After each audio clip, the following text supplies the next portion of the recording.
everybody, and welcome to this presentation on tips for reprogramming your subconscious using guided imagery. I'm your host, Dr. Elise Snipes.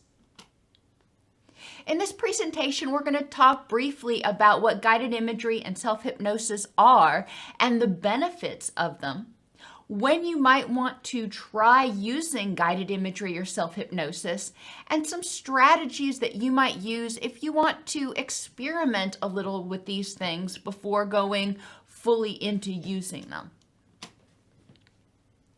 The benefits of guided imagery and self-hypnosis have been shown to stem from various factors, including alteration of expectations, as well as attentional, cognitive, and emotional regulation mechanisms. So what does this mean? And I have here in parentheses virtual schema. We've talked in the past about schema being shortcuts that our brain uses to predict what is going to happen in the future based on what has happened in the past. So it takes our memories and it kind of files them all and writes a summary of what's going to happen. We have schema about stoplights, for example. We expect, using our schema, that a stoplight that's green will go yellow and then it will go red. If it doesn't follow that order, it can be very confusing to us. These schema help us predict things without having to use all the mental energy to think about them all the time. When we use guided imagery or self-hypnosis, what we're doing is we're creating a virtual schema. We're not actually doing it, but we're envisioning it and we're putting ourselves there as much as possible. A lot of athletes use guided imagery to create virtual schema. They see themselves doing the perfect dive or hitting the perfect stroke or catching the perfect catch. And that helps prime their brain and prime their body, because our brain controls our body, for what to do. When we use guided imagery, we don't envision ourselves failing. We don't envision ourselves in a disaster. We envision ourselves successfully handling whatever situation it is. By doing this, the virtual schema that we're forming includes an expectation for a positive resolution. So that's one part of it. Our attentional, cognitive, and emotional regulation is also different in this virtual experience we're having. We're focusing on what we're doing. We're focusing on that situation. We're not focused on extraneous stimuli. We are thinking through the process actively in guided imagery. We're not letting our default mode take over. We're not letting that inner critic interject its thoughts about what's going on. We are actively, cognitively talking through or walking through this experience, which can also be helpful because in real life, when we're experiencing things, especially if it's distressful, we may be flooded with a lot of automatic thoughts and we may kind of go on autopilot as our HPA axis or our threat response system gets triggered. Doing guided imagery, we are not triggering that HPA axis because we're envisioning a safe, successful event. They found guided imagery and self-hypnosis can both be very effective with people who have chronic non-migraine headaches. So that's a good thing. And that's true for both adults as well as adolescents. That is a huge tool for people to have in their toolbox because it's really hard to focus at work or at school if you've got chronic headaches. It's been shown to be effective with chronic pain and anxiety in both adults and adolescents, as well as weight and feeding management. Guided imagery and self-hypnosis can help people adjust their relationship, change their schema, change their expectation of their relationship with food. During REM sleep is when our brains process recent memories. Many times when we examine our dreams, they incorporate aspects of the things that we encountered during the day. A lot of times I'll find this is true. I'll wake up in the morning and I'm like, where in the world did that come from? And I think back and it's my brain processing something that I saw on television. The other night I was watching an old Simpsons episode and Homer drove into a desert that had thousands of snakes, rattlesnakes going through it. And I was watching that right before bed, and guess what appeared in my dream? Rattlesnakes. And it was just my brain saying, okay, I've got this little artifact here. I've got this thing from the day, and I'm not sure what to do with it. So I'm going to incorporate it however I can figure out how. So REM is an interesting time for our brain to figure out what's useful, what to hold on to, and what to let go.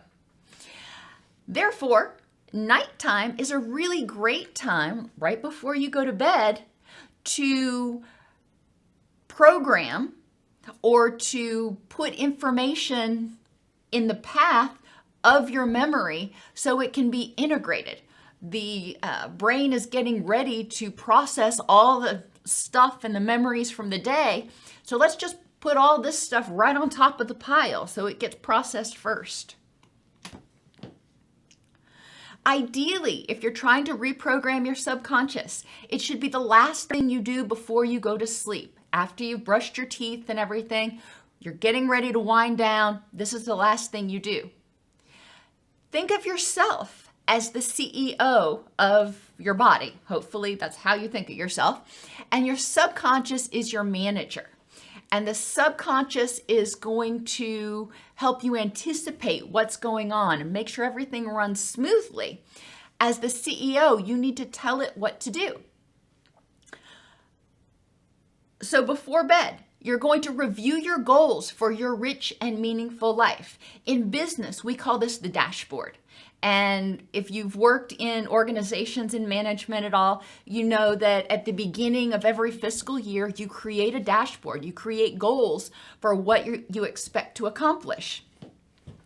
And that is your definition of a rich and meaningful year in business. But what we're talking about here is what is your dashboard for your rich and meaningful life? And I've talked about that in a lot of different videos. Who are the people, things, experiences that are important to you in your rich and meaningful life? How are you succeeding and fulfilled in each one of those areas? What do you want to change in one of those areas? Maybe you want to adjust the amount of energy and how you're nurturing your relationships. Maybe you feel like you haven't been giving it enough attention, or maybe you feel you want to be more patient with the people that are important in your rich and meaningful life. So that may be one area that you want to adjust. Or maybe you have a habit that you want to change. Maybe you want to stop mindlessly grazing on food every time you walk into the kitchen. There may be a lot of things that you want to change, big things, little things, whatever. It's important to pick one. And in business, we call this rapid cycle change. Pick one thing, focus on it, accomplish it, and then move on to the next thing. If you tell your subconscious too many things, it can't focus on it. Just like if you told an employee to do too many things all at once, they probably wouldn't be able to be successful. If you're already working on something, maybe you decided you were going to start addressing your relationship with food, or you were going to stop smoking, that may not happen in one session. So if it's something that you already started working on, assess your progress. How did you do today in response to your guided image? In comparison to how you want to be doing, how did you do today? Did you have progress? So choose that one specific goal and stick with it. You're going to be looking for fractional improvements. Again, you're not going to likely change from not doing something to doing it 100% of the time in one night. You want to see, Did you even think about changing your behavior the next day? Did you attempt it? Did you do it successfully some of the time? And build on that progress. So for example, you may tell yourself, I want to improve my relationships by being more patient. Telling yourself, I will be patient with mistakes. Maybe you tend to be impatient with people who make mistakes. So I will be patient with mistakes. And that's the one thing that you're going to tell yourself. If you decide, a different goal, not the same time, a different goal, I will reduce my anxiety by focusing on the facts in the current context. Well, that's a lot to say. Feelings are not facts, just reminders to examine the facts. That's what you will tell yourself. Or another goal might be, I will reduce my, whatever the habit is, by recognizing that thoughts do not have to lead to actions. And you may repeat to yourself, my thoughts don't control me. I can choose my behaviors. Once you've reviewed your rich and meaningful life, you've reviewed your dashboard, you've identified the goal you want to work on, the one thing that you want to work on, you've identified a positive, proactive step or thing that you can tell yourself, I will do this. Then you say, okay, now get into a relaxed state and turn off your default mode network. Turn off your autopilot by first focusing on your breathing. And we've talked before about breathing in for 4, holding for 4, exhaling for 4, and holding for 4. And sometimes that's called square breathing. Breathe in, hold, exhale, hold. Breathe in, hold, exhale, hold. You do that a couple of times and you will feel your tension starting to go away. You'll feel that relaxation response starting to kick in. Your heart rate probably will slow down a little bit. That's all good. If we want to take it back to the business metaphor, this is kind of like an executive retreat. If you are trying to get a bunch of stuff accomplished and you're doing it at the office, you've got people who are knocking on the door, phone calls coming in, and constantly being distracted and pulled away from it. When you go on an executive retreat, you're more relaxed and you're able to focus on that one thing. You're not worried about somebody knocking on the door or needing you to leave the meeting. Move on after you've started breathing and started that relaxation response. Now it's time to release tension from your body with what I call global muscular relaxation. And this is sort of the quick and dirty version of progressive muscular relaxation. With global muscular relaxation, as you breathe in, you inhale the good air, hold, and then as you exhale, you actually feel the tension leaving your body, and you feel your arms and legs becoming heavier and sinking into the bed or the sofa or whatever you're sitting on.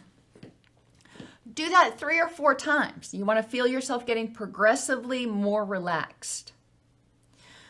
The next step, now that you're relaxed and your brain is receptive, you're not thinking about other things, visualize yourself doing whatever it is that you're doing or want to do, feeling safe, empowered, and capable. So envision yourself interacting with people and having more patience. Envision yourself interacting with a colleague at work that typically irritates you. Envision yourself interacting with them tomorrow patiently. Envision yourself interacting with your kids or your dogs patiently tomorrow. You can envision yourself engaging in purposeful action. Envision yourself making the next positive choice. Once you envision yourself doing that, then take it the step further. I see myself being more patient with my kids tomorrow. How does doing this make me more abundant in my energy, happiness, attitude, productivity, and relationships? So I see myself being more patient, and then I think to myself, what are the positive effects? What are the benefits if I'm more patient with my kids tomorrow? How will I feel better? How will my relationships be better? And that can help reinforce what's going on. And you can repeat this a couple of times. If we're talking about relationships, you can repeat it a couple of times, envisioning yourself being patient, for example, with different people. And then envisioning, if you do that, how does it benefit you? You know, after you're patient with them, how does the rest of your day go as a result? Restate your intentions 5 times. Slowly inhale. As you exhale, half smile and restate your intention. I will be patient with my people that I'm in relationships with. Obviously, you don't want to stutter on it. You want to pick out what you're going to say. I will be patient with people tomorrow. Hold after exhaling and sit with that feeling and that half smile. Now, why the half smile, you say? Well, if you smile too much, it feels fake. It's like, I'm going to be patient tomorrow. But if you have a half smile, you just gently turn your mouth up. It actually triggers in your brain. For some reason, it tricks your brain, and your brain says, oh, if I do this tomorrow, it'll make me happy. So that half smile, you inhale. As you exhale, half smile, I will be patient tomorrow. After exhaling, sit with that feeling and that half smile for a second. And then let your face relax and repeat it 4 more times. Turbocharge. You can narrate your visualization and the impact of it and continue listening to it as you go to sleep. So you can narrate. Tomorrow when I see Sally at the office, I'm going to take a deep breath and I'm going to remind myself to be patient with her. And when she says this, I'll say this. This is how it will go. And I won't be as drained after dealing with her. I will have more energy. I'll feel happier and more relaxed. And whatever else is going to be a benefit of being more patient with that person. So you record that and you can put it on a loop and listen to it for 15, 20 minutes as you're going to sleep. That'll get you, for most people, that'll get you pretty solidly into that first REM cycle in which the brain is going to latch on to stuff that is most readily available. Your subconscious is your manager and retrieves memories and tells you what to expect based on past experiences. To alter those memories, you need to be relaxed so your manager can focus on what you are saying instead of focusing on lots of other things. We used to do it this way, but that's not how we're doing it anymore. We want to do it this way now. Self-hypnosis or guided imagery can help you retain, reprogram, or rescript your subconscious expectations for future events. Doing this right before bed introduces new information at the opportune time to be integrated.